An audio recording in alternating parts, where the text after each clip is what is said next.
Bezrat Hashem et Siyata Dishmaya, je suis très très heureux de vous retrouver sur Israël Torah. On est de retour avec cette superbe aventure qu'on vous propose sur les conseils de vie de Rabbi Nachman de Breslev, basés sur sa vie, sur ses enseignements, sur ce qu'on peut apprendre de ce qu'il nous a laissé, de ce qu'il nous a légué, pour se rapprocher d'Akadosh Baruch Hu, pour traverser, comme on l'a dit la dernière fois, cette mer tumultueuse qu'est la vie, et pour s'en sortir gagnant. Ces éléments que je vous partage sont évidemment basés sur toute la littérature Breslev, l'Ikutei Etzot, l'Ikutei Halachot de Rabbi Nathan, aussi un livre que je vous conseille à tous qui s'appelle Rabbeinu, qui rapporte de façon très exhaustive la vie de Rabbi Nachman de Breslev, et beaucoup d'autres enseignements, évidemment le Likutei Moharan aussi. Aujourd'hui, on continue l'histoire des ascendants du grand-père paternel de Rabbi Nachman de Breslev, Rabbi Nachman de Rodenka. On l'a dit, Rabbi Nachman de Breslev a été nommé après son grand-père. Rabbi Nachman de Rodenka, comme c'était la coutume alors, et comme c'est encore la coutume aujourd'hui, de nommer après les grands-parents.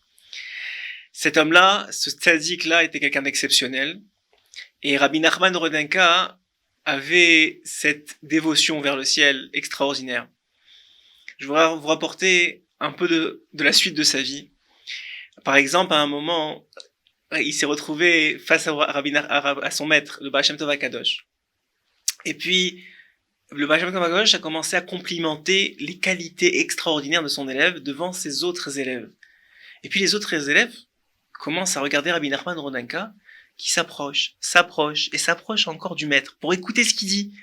Et tous se disent, mais c'est pas dans l'habitude de Rabbi Nachman de Rodenka, c'est quelqu'un de telle humilité, comment il peut vouloir écouter tellement proche les louanges que lui fait son maître? Et à ce moment-là, le Baal Shem Tov HaKadosh Rabbi Israël rigole, sourit, et leur dit tous, Rabbi Nachman Rodenka a prié le ciel de n'écouter que ce qu'il est obligé d'écouter, que ce qu'il a besoin. Tout le reste, il a prié le ciel de ne pas écouter. Et il a été exaucé.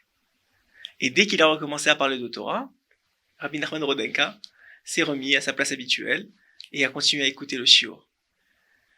Plus que ça, Rabbi Nachman Rodenka, qui d'autre que le Baal Shem Tov HaKadosh, Rabbi Israël, pour faire le mariage, pour faire l'union, pour faire le zivug, pour faire le shidur, comme on dirait aujourd'hui, entre Rabbi Nachman Rodenka et sa future femme. Finalement, qui vont être les parents de Rabbi Simcha, lui-même père de Rabbi Nachman de Breslev.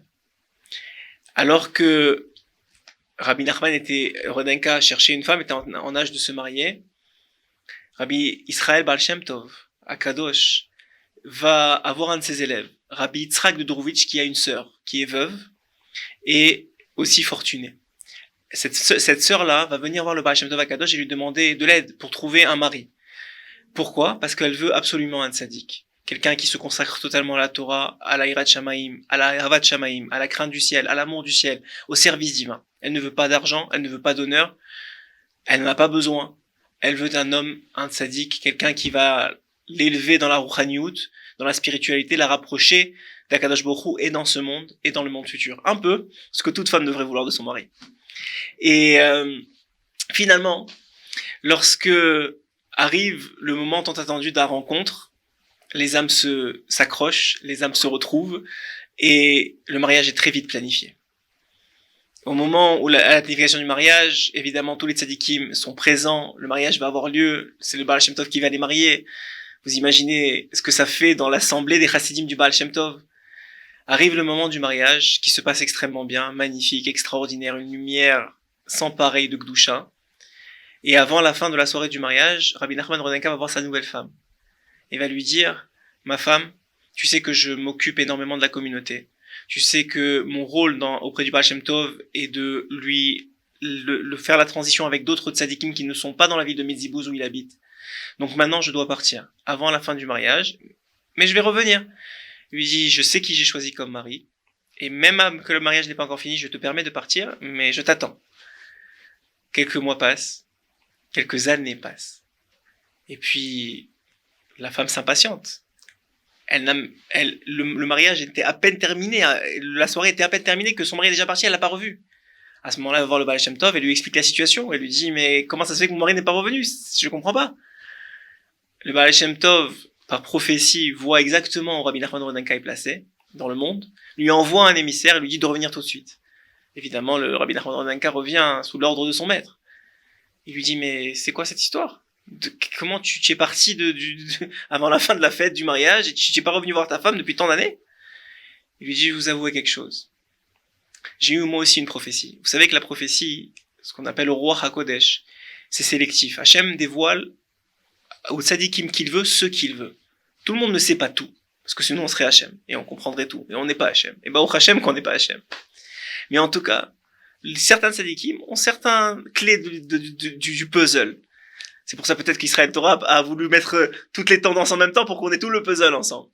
Mais en tout cas, on voit bien que il est venu, il me dit voilà, moi j'ai eu une clé du puzzle que peut-être le Baal Shem Tov, mon maître, n'a pas. Il lui dit quoi? Il lui dit voilà, j'ai eu par prophétie que le jour où ma femme va enfanter un fils, elle mourra. Et je ne voulais pas qu'elle passe par là. Il lui dit mais tu peux pas décider à sa place. Dis-lui, explique-lui.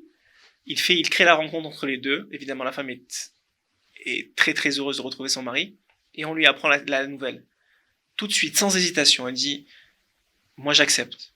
Si c'est ça que Hachem y veut, j'accepte. Je vais pas vivre sans mon mari. Je me suis marié pour être avec toi. Et effectivement, ils se remettent ensemble. Elle tombe enceinte très rapidement. Et les mois avancent. On s'approche de la date d'accouchement. Et puis là, les contractions commencent. Et à ce moment-là, elle lève la tête au ciel. Et d'un cri du cœur, elle dit à Hachem, je t'en supplie, donne-moi au moins un mois. Au moins un mois avec mon fils, que je puisse l'allaiter, que je puisse assister à la Brit Mila. Et effectivement, un mois plus tard, elle partira de ce monde.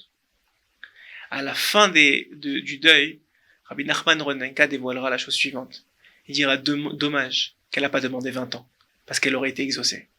Parce que c'est ce qu'on appelle un moment de Edratson, un moment de volonté. Ces moments-là, on ne sait pas quand ils arrivent.